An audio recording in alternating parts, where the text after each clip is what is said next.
All right, here we go. Act 4, scenes 3, 4, and 5. It sounds like a lot to do 3 scenes in one clip, but these scenes are shortish, and so I think it's appropriate to put them all together here. And I know that at least in scene 5, there's less analysis. Scene 5 is pretty straightforward. And so that's something to keep in mind as well as we go through this. But remember that Juliet has the new plan from Friar Lawrence. She has the vial of liquid. I don't want to say poison because it's not going to kill her, but she has the mixture that's going to make it appear like she's dead.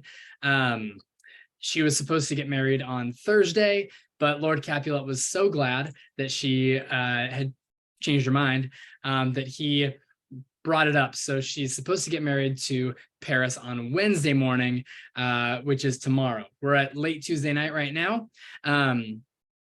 Juliet and the nurse are in her room. They found what she's going to wear for the wedding. Lady Capulet comes in and asks if she needs any help, but she doesn't need any help. So Juliet has a very dramatic speech in this scene before taking the vial. So let's hear. There's a couple things that we'll point out as we get to that long speech, but let's get started.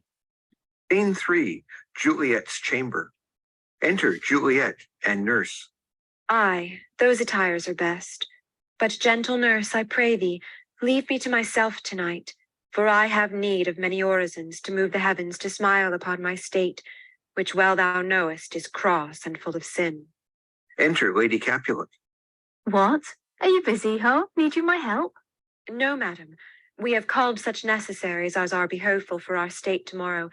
So please you, let me now be left alone, and let the nurse this night sit up with you, for I am sure you have your hands full all in this so sudden business. Good night.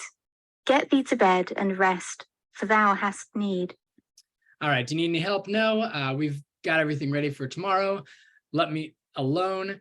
The nurse should sit up with you, she says. I'm sure you have your hands full. We got to get everything ready. So Lady Capulet and the nurse exit, and Juliet gives them farewell. Exit Lady Capulet and nurse. Farewell. God knows when we shall meet again. I have a faint, cold fear thrills through my veins that almost freezes up the heat of life. I'll call them back again to comfort me. Nurse! What should she do here?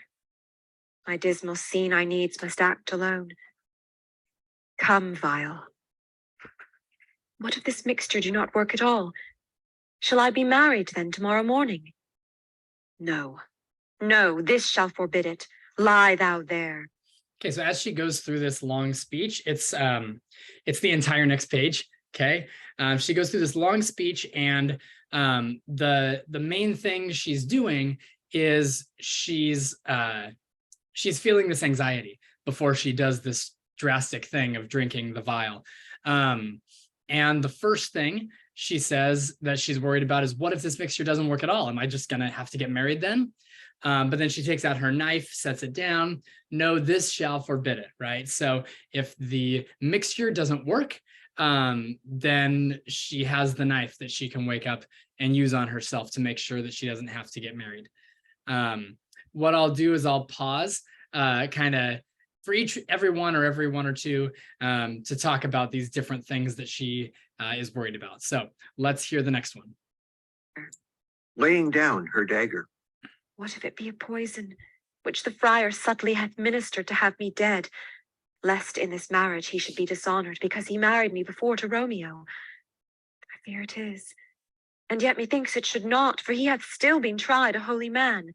So there's number 2. Number 1, what if it doesn't work? Number 2, what if it's poison? Okay, what if Friar Lawrence gave me this poison because he knows that if I'm already married and then he marries me to someone else, that's dishonor for him. But she says, no, that can't be it, because he hath still been tried a holy man. Friar Lawrence has a really positive reputation around Verona. He wouldn't do something like that. So that's number 2. Number 3. I will not entertain so bad a thought. How if, when I am laid into the tomb, I wake before the time that Romeo come to redeem me? There's a fearful point. Shall I not then be stifled in the vault, to whose foul mouth no healthsome air breathes in, and there die strangled ere my Romeo comes?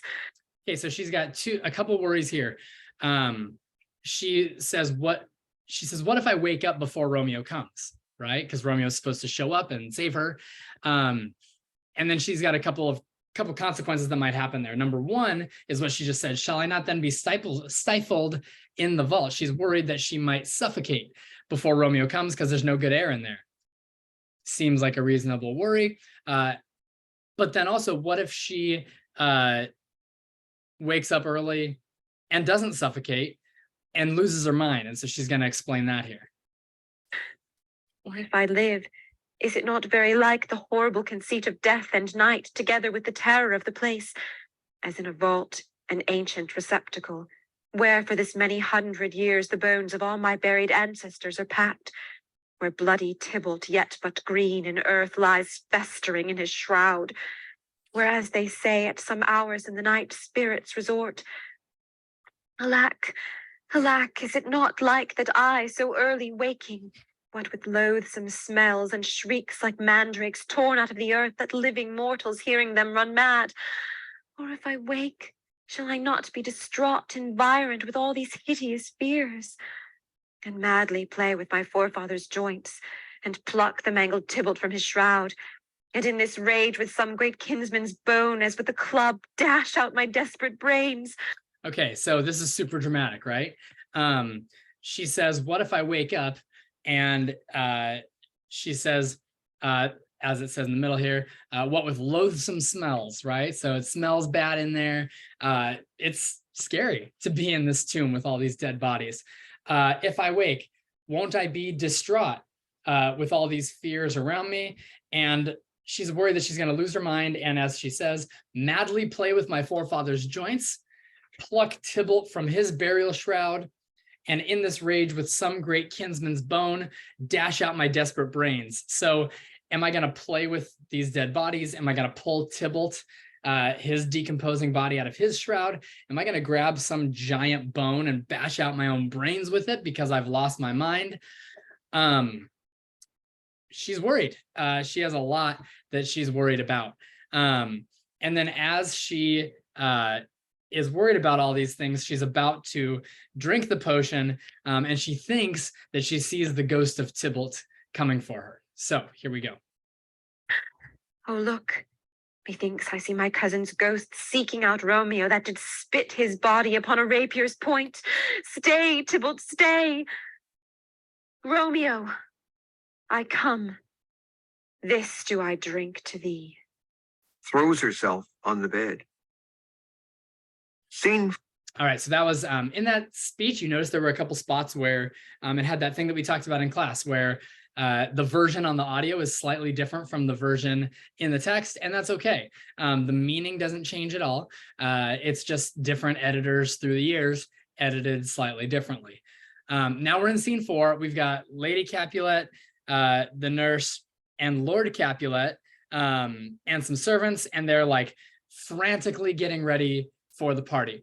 And this scene, it's not super important what's going on in this scene, except for a couple things. Number one, Lord Capulet says, you can see it on the screen already, it's 3:00 a.m. Okay, so early in the morning, or late at night, depending on how you want to count that.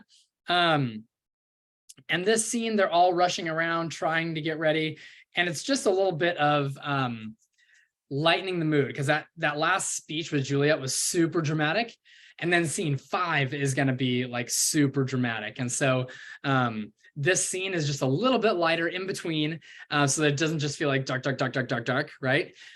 We've got some darkness, then it lightens up a little bit, and then before it gets dark again. This is a tragedy. It's toward the end of Act 4 of a 5-act tragedy, so it makes sense that it's getting darker.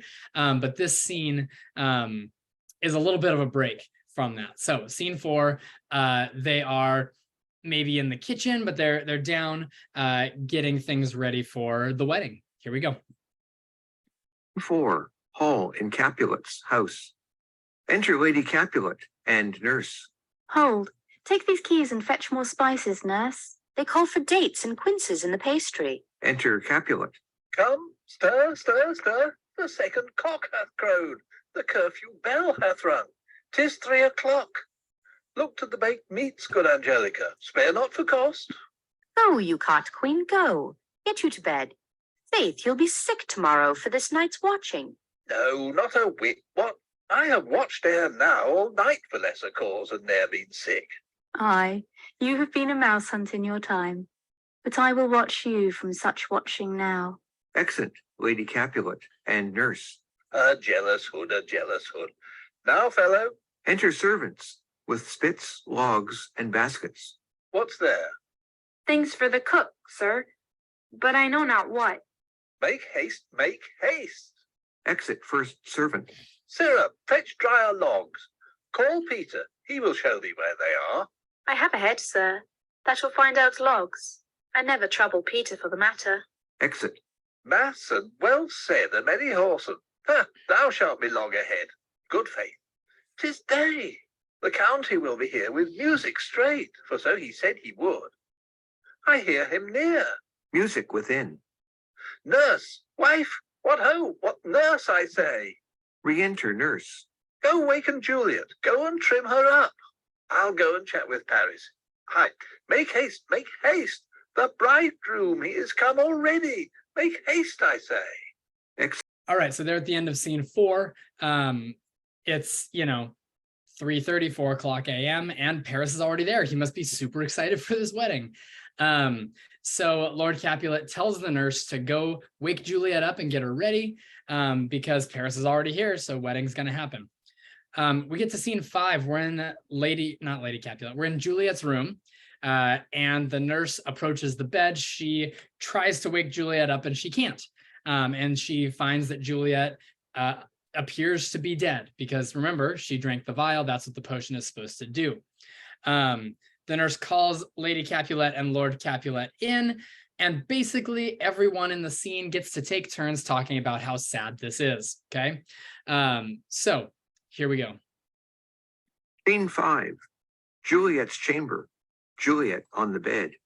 Enter nurse. Mistress? What, mistress? Juliet? Fast, I warrant her, she... Why, lamb? Why, lady? Fie, you slug-a-bed! Why, love, I say, madam, sweetheart? Why, bride? What, not a word? You take your pennyworths now, sleep for a week. For the next night, I warrant, the county Paris hath set up his rest, that you shall rest but little. God forgive me. Marry and amen.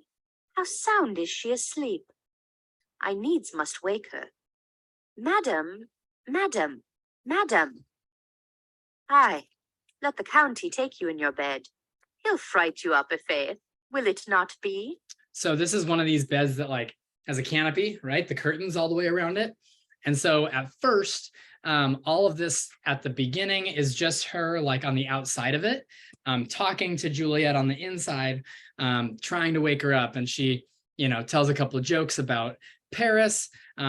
She calls her, love, madam, sweetheart. She's saying these really sweet things to her. She calls her slug-a-bed, you're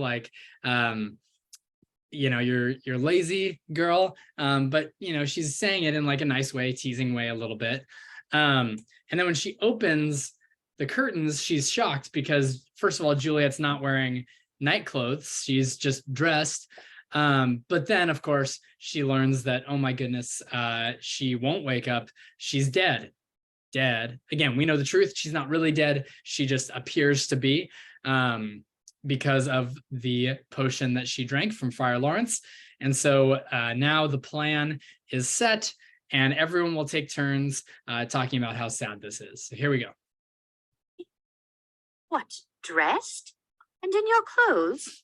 And down again? I must needs wake you. Lady, lady, lady. Alas, alas, help, help, my lady's dead. Oh, well a day that ever I was born. Some aqua vitae, ho, my lord, my lady. Enter Lady Capulet. What noise is here? Oh, lamentable day. What is the matter? Look, oh heavy day. Oh me, my child, my only life. Revive, look up, or I will die with thee. Help, call help. Enter Capulet. For shame, bring Juliet forth, her lord is come. She's dead, deceased, she's dead, alack the day. Alack the day, she's dead. Ah, let me see her. Out, alas. She's cold. Her blood is settled, and her joints are stiff. Life and these lips have long been separated. Death lies on her like an untimely frost upon the sweetest flower of all the field. Oh, lamentable day. Oh, woeful time. Death that hath ta'en her hence to make me wail, ties up my tongue and will not let me speak.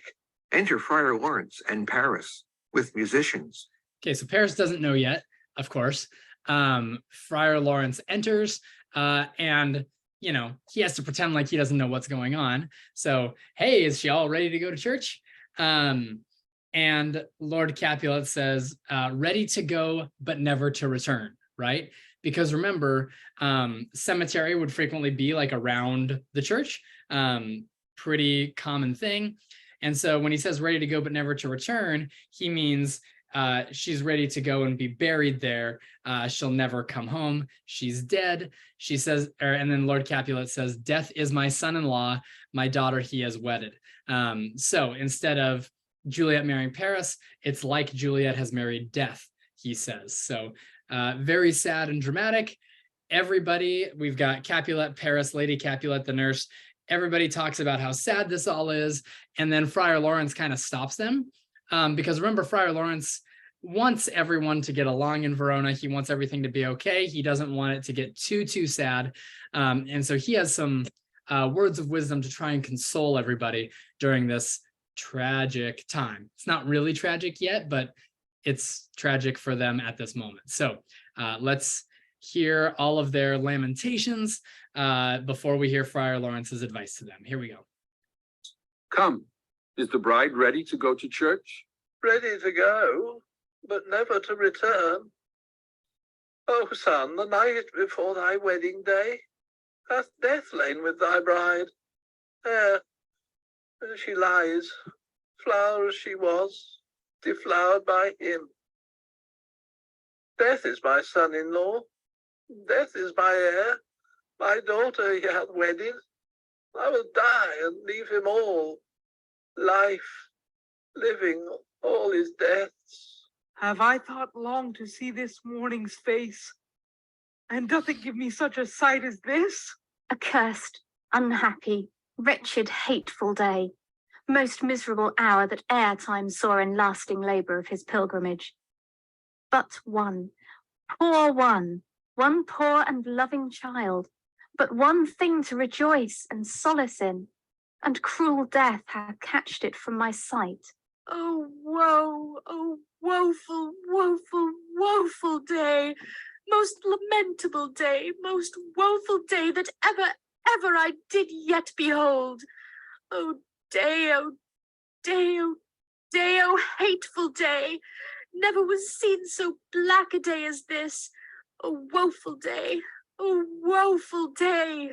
Beguiled, divorced, wronged, spited, slain. Most detestable death, by thee beguiled, by cruel thee quite overthrown. Oh, love, oh, life, not life, but love in death.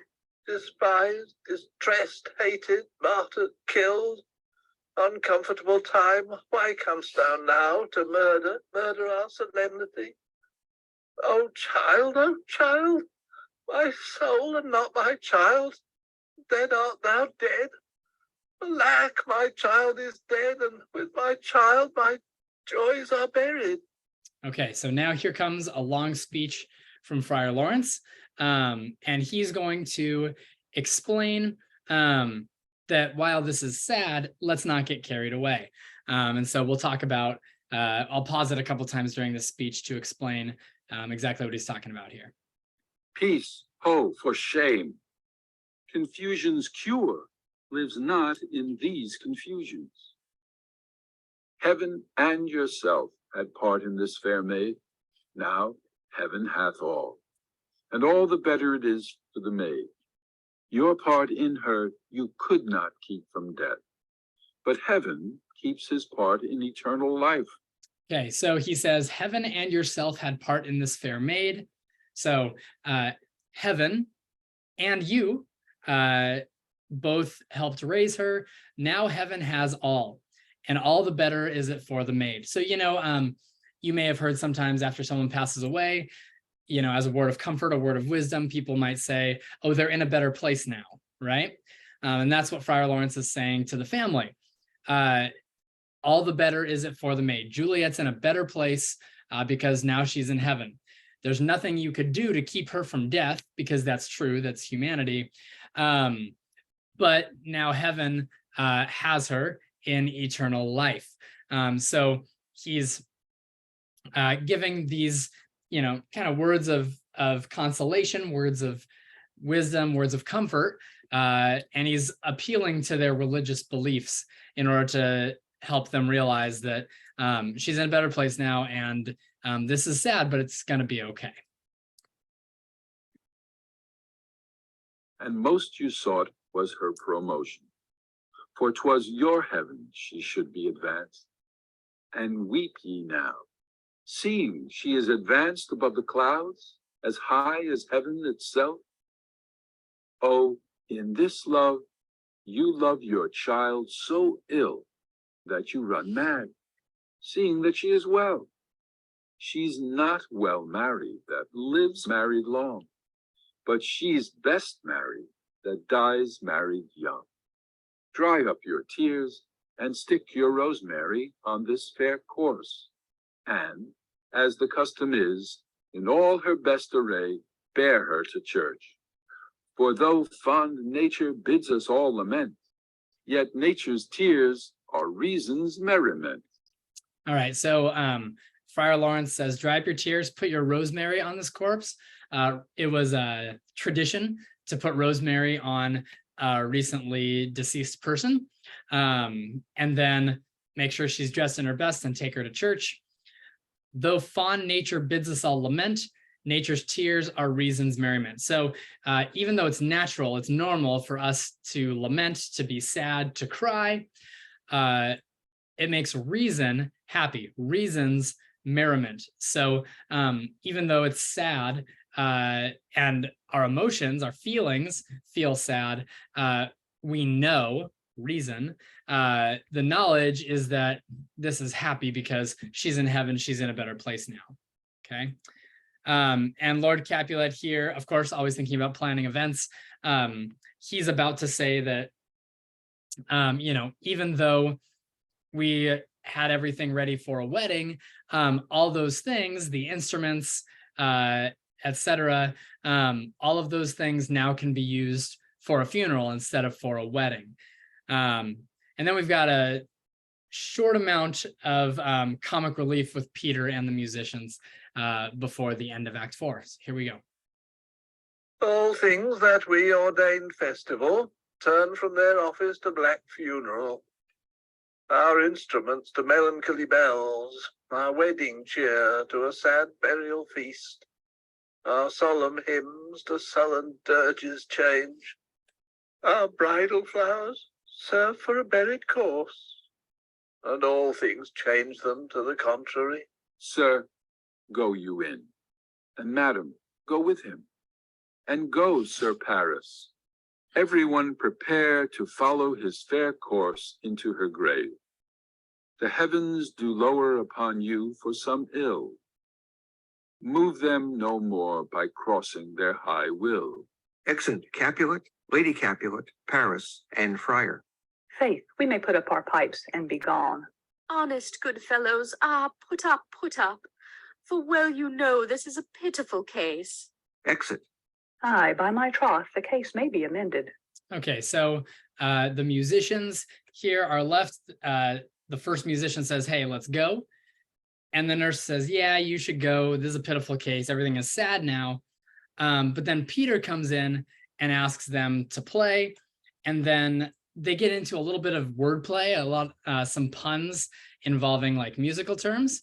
And so we've got just a little bit of comic relief here as the musicians go back and forth with Peter with a little bit of wordplay and riddles and that sort of thing. Peter thinks he's being clever. The musicians don't think highly of Peter. So anyway, here we go. Enter Peter. Musicians, oh musicians, heart's ease, heart's ease. Oh, and you will have me live, play heart's ease. Why heart's ease? Oh, musicians, because my heart itself plays, my heart is full of woe. Oh, play me some merry dump to comfort me. Not a dump we, 'tis no time to play now. You will not then? No. I will then give it you soundly. What will you give us? No money on my face, but the gleek. I will give you the minstrel. Then will I give you the serving creature. Then will I lay the serving creature's dagger on your pate. I will carry no crotches. I'll ray you, I'll far you. Do you note me? I like how the speaker for Peter, the actor, emphasizes, right? I'll ray you, I'll fa you, do you note me, right? These are musical terms, do, re, mi, fa, so, right? I'll ray you, I'll fa you. Do you note me? Like a music note, ha, ha, ha, ha. So he's threatening them, but he's using these musical terms. And then when he realizes that the first two musicians won't listen to threats, then he gives them this riddle here. And you ray us and fa us, you note us. Pray you, put up your dagger and put out your reed. Then have at you with my wit. I will dry beat you with an iron wit and put up my iron dagger. Answer me like men. When griping grief the heart doth round, and doleful dumps the mind oppress, then music with her silver sound. Why silver sound? Why music with her silver sound? What say you, Simon Catling? Marry, sir, because silver hath a sweet sound. Pretty. What say you, Hugh Rebeck? I say silver sound, because musicians sound silver. Pretty too. What say you, James Sandpost? Faith, I know not what to say. Oh, I cry you mercy. You are the singer. I will say for you. It is music with her silver sound, because musicians have no gold for sounding. Then music with her silver sound, with speedy help, doth lend redress. Okay, so they're trying to figure out the riddle. The first musician says silver has a sweet sound. The second musician says musicians sound for silver, right? They play music in order to earn money, in order to earn silver.